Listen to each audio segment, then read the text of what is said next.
This is another project-based news analysis, the Rambeau Report, for my people. This report is going to be on Sam Riddle and the entire situation that he's going through.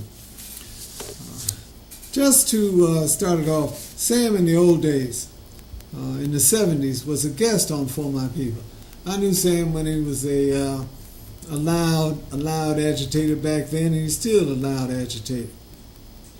And also because he was so articulate and forceful, we invited him to be a guest host on For My People. And he did for a few episodes. So that I just wanted to indicate that before we get started in this discussion of Sam Riddle and what is happening to him and what it means in the bigger picture. We call this the criminal justice system that we are involved in, that he is involved in. But let me give you some background on the U.S. criminal justice system. A few years ago, there was a Detroiter named Eddie Joe Lloyd. He had DNA tests that ultimately proved that he was innocent of a rape and a murder. He had spent 17 years in jail. And you will know that any number of times in other nationally syndicated talk shows or documentary style shows, they will present black inmates who will ultimately be proved innocent because of DNA tests. It happens regularly with the Innocence Project. The judge in this case was unapologetic after he was released. Then recently, there were the women with the state, prisoners, who got a $100 million sex abuse settlement. The state agreed to the settlement, that is the state of Michigan, but didn't claim any responsibility or wrongdoing. Recently, there has been in the news another young man, a 17-year-old Devontae Sanford, who's been sent up even though he is functionally incompetent.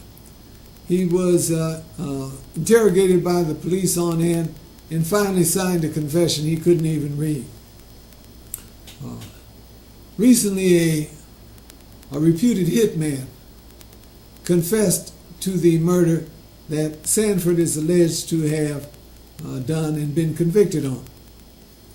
Meanwhile, the prosecutor is taking her sweet time to release Sanford or bring him up for a hearing so that his release can be effectuated. Now, this is the criminal justice system on the local level. On the national level, as you well recall, Marion Barry, D.C. mayor, former mayor and councilman, was trapped on a cocaine charge by the feds. And that was spread all over the news and can still be seen or researched on the internet. So here we have Sam Riddle. Now comes Sam Riddle. It is alleged that Sam received somewhere in the neighborhood of $100,000 from 4 clients, even though apparently none of his quote-unquote victims has complained. What indeed can they say when they willingly gave the money to Sam, a consultant? I mean, can they say he held a gun to their head? I don't think so. Can they say that they didn't know what they were getting into? That he supposedly extorted them? I doubt it. For them, it was just a cost of doing business. And by the way, how many of them have been indicted by the feds? None. What was Sam doing? Sam was doing essentially what lobbyists at the state and federal level do every day and make thousands more. For example, recently you've heard about these big banks out of New York and the billions of dollars they've made in the last quarterly report. Well, Wall Street, these banks, these hedge fund companies, they hire lobbyists or counsel consultants Sam Riddle writ large, and they pay them millions of dollars to do just what Sam did, act as a mediator with elected officials. In fact, many times, these national lobbyists, they'll write actually the legislation that the Congress people vote on without the Congress people ever having any input into the writing of the legislation. Now, Bernie Madoff, the investor, he took people for $65 billion. People were genuinely hurt, lost their life savings, and they have complained. Have you heard of any of Sam Riddle's quote-unquote victims complain? No. And these watches that he allegedly received, they were probably knockoffs from China, probably worth closer to $60 than the $6,000 that has been written up. Where you stand depends on where you sit. I sit with For My People. I stand with Sam Riddle. Innocent until proven guilty. This has been another Project Bait news analysis, the Rambeau Report for My People.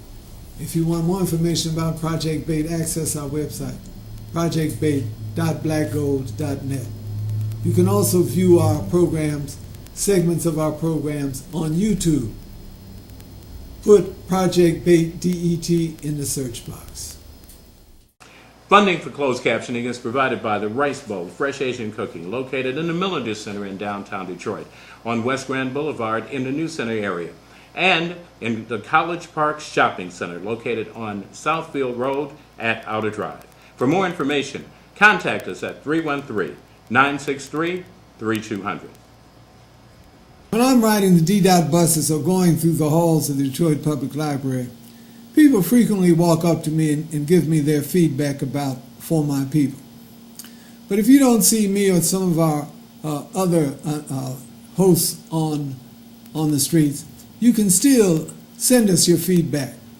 Send it to projectbait@att.net. That's projectbait@att.net.